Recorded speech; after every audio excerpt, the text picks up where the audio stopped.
আপনারা অবগত আছেন যেভাবে পশ্চিমবাংলায় পুলিশ কাস্টাডিতে পুলিশের অত্যাচারের কারণে মারা যাচ্ছে বা ক্ষতিগ্রস্ত হচ্ছে, এটা নিরসন করার জন্য আমরা আগামীকাল অর্থাৎ 7 তারিখ বুধবার শিয়ালদা স্টেশন থেকে কলকাতার রানী রাসমণি রোড পর্যন্ত একটা মিছিলের আয়োজন করেছি।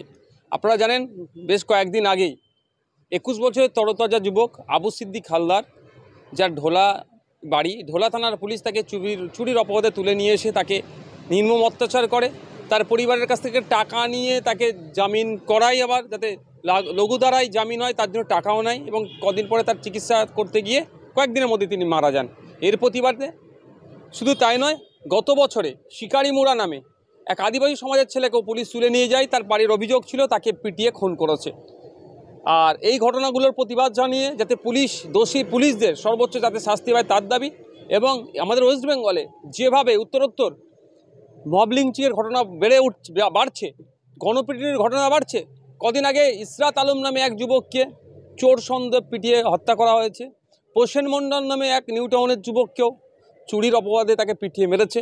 এই ধরনের ঘটনা ঘটে চলেছে। এইগুলো নিরসন হওয়া দরকার।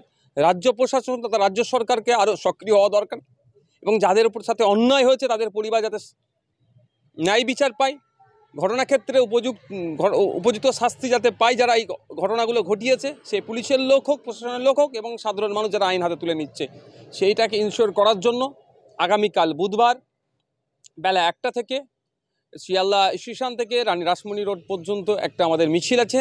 এই মিছিলে সুশীল সমাজ, ছাত্র, যুব সকল শ্রেণীর মানুষকে আহ্বান করছি, আপনারা আসুন, আমাদের মিছিলে পায়ে পা মেলান, যাতে এই পরিবারগুলো ন্যায় বিচার পায় এবং দোষীরা শাস্তি পায়, তার সাথে আপনারা যোগদান করুন আমাদের মিছিলে।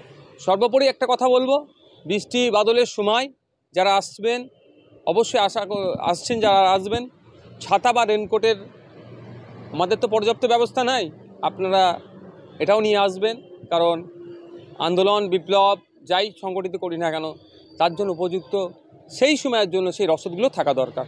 ধন্যবাদ।